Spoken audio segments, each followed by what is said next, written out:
Aujourd'hui, on va décortiquer l'histoire d'une figure mythologique qui, disons-le franchement, terrifie pas mal de monde, Shanidev. On le voit très souvent comme une force de destruction implacable, mais en réalité, son histoire cache un secret absolument fascinant. Il est littéralement le dieu de la justice. Alors plongeons directement dans cette épopée incroyable, faite de rejet, de pouvoir absolu et, comme on va le voir, d'une quête d'équité totalement inébranlable. Pour vraiment comprendre comment tout ça a commencé, il faut remonter loin, à l'époque du Treta Yuga. Et là, on est face à une question super intrigante. Pourquoi le propre fils du dieu du soleil est-il né de l'ombre? Eh bien, c'est exactement ce contraste sidérant entre la lumière éblouissante et l'obscurité totale qui a mis le feu aux poudres. Tout part d'un déséquilibre original. Imaginez un instant une lumière tellement intense, tellement brûlante, qu'elle en devient nocive pour son propre entourage. Et ce déséquilibre, on le retrouve parfaitement entre deux figures diamétralement opposées. D'un côté, on a Suryadev, le dieu du soleil, chaleur insupportable, lumière aveuglante, la totale. De l'autre, on a Devi Chaya, qui représente l'ombre et la fraîcheur. En fait, l'épouse de Surya, Devi Sangya, n'en pouvait tout simplement plus de cette intensité brûlante. Pour s'en échapper, elle a créé un clade d'elle-même, Devi Chaya, l'ombre incarnée, et lui a laissé toutes ses responsabilités. Laissée à elle-même, Chaya s'est alors lancée dans une pénitence extrême. Elle a prié Mahadev sans relâche, sous un soleil de plomb et le ventre vide, avec un seul but, obtenir une vraie existence et ne plus être une simple illusion. Le résultat de ce sacrifice monumental? La naissance d'un enfant vraiment hors du commun. Un enfant né, non pas des fils du destin, mais du feu même de la pénitence.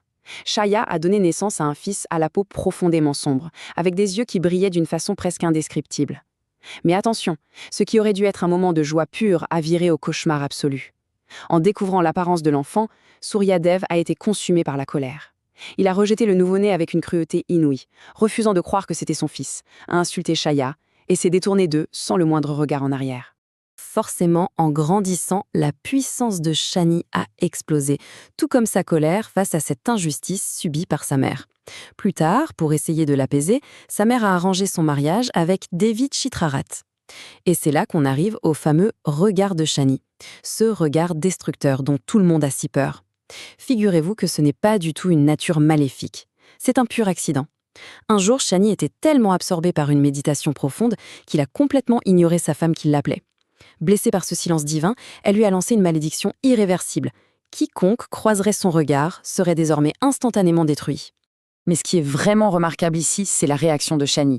Au lieu de se réjouir d'avoir une force de destruction massive entre les mains, il a été rongé par les remords.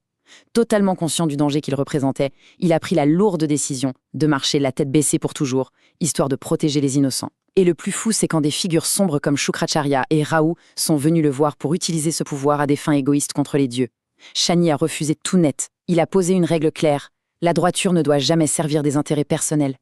Bon, accrochez-vous, parce que l'histoire s'accélère gravement à partir de là avec une série d'événements brutaux. Quand la première épouse, Sandhya, a fini par revenir de sa retraite, Surya a exilé Shani et Chaya dans une forêt reculée, sans aucune pitié. Et la cruauté va encore plus loin. En découvrant leur refuge, Surya a carrément utilisé ses rayons pour enflammer la forêt, essayant de brûler son propre fils vivant. C'est à cet instant critique qu'un oiseau divin, le grand corbeau Kakraj, a fendu le ciel pour sauver Shani et l'emmener en sécurité dans son royaume, Kaklok. Mais comme on va le voir, ce répit a été de très courte durée. En effet, cet asile de Kailog a été sauvagement profané. Profitant que Shani et Kakraj avaient le dos tourné, Indra, le roi des dieux, a lâchement attaqué le royaume. Et pendant cet assaut impitoyable, la mère de Kakraj a perdu la vie. C'était un coup de massue dévastateur pour Shani. Elle l'avait accueilli avec une immense bonté, l'aimant et le protégeant exactement comme son propre enfant. La découverte de ce drama instantanément fait voler en éclats la petite bulle de paix que Shani avait construite. Et là, une rage cosmique s'est éveillée. La vengeance a été, foudroyante.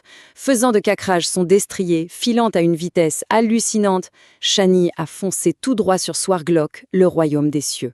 Et il a procédé à un démantèlement systématique. D'abord, d'un simple regard en biais, il a rendu toutes les divinités complètement impuissantes. Boum. Ensuite, il a retourné leurs propres armes célestes contre elles. Il a humilié Indra en le dépouillant de son royaume et de sa couronne.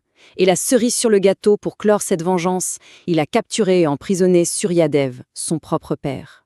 Le point culminant de cet affrontement cosmique, c'est le moment où Shani a posé son regard maudit directement sur Suryadev. Il y a concentré toute l'énergie de sa douleur. L'effet a été immédiat et cataclysmique. Le rayonnement éblouissant du dieu du soleil s'est mis à s'éteindre, sa chaleur brûlante s'est glacée et en une fraction de seconde, toute la galaxie s'est retrouvée plongée dans les ténèbres les plus totales. Privé de sa force, Suryadev lui-même a dû fuir son royaume déchu. Alors là, panique à bord chez les dieux. Terrifiés, vaincus et dans le noir complet, ils ont couru chercher asile auprès de Mahadev sur le mont Kailash. Mais la réponse du Dieu suprême a été d'une froideur absolue.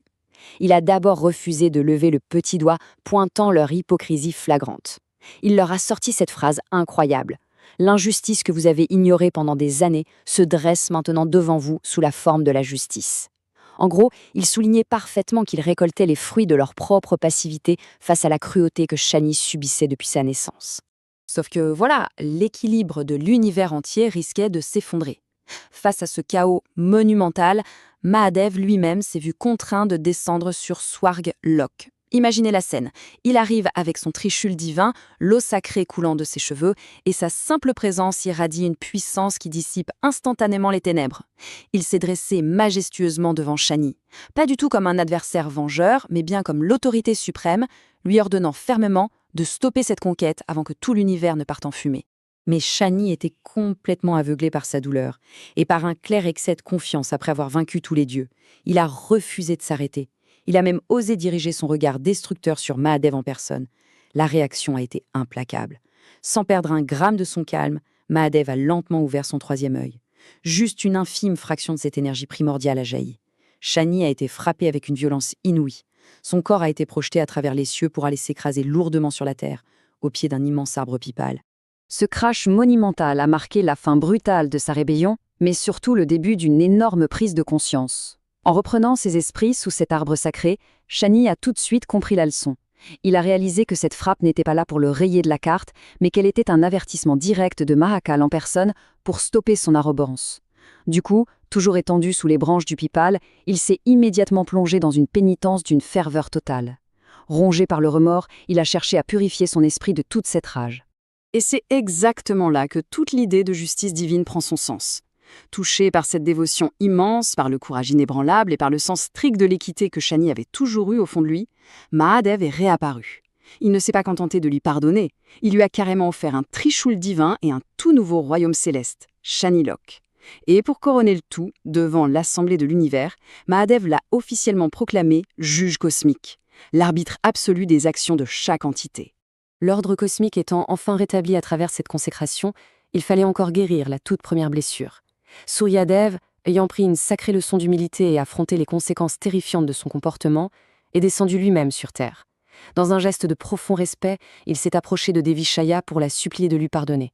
Reconnaissant enfin la dignité de celle qui était née de l'ombre, il s'est excusé sincèrement et l'a ramenée avec tous les honneurs dans le royaume solaire. Au final, toute l'essence de Shanidev peut se résumer par ces mots percutants. « Ne me craignez pas, craignez vos actes, je suis la justice ». Loin, très loin d'être une force de malveillance aveugle, il est en réalité le miroir parfait et totalement impartial de nos propres actions. Et cela nous laisse avec une réflexion fascinante. Nos actions quotidiennes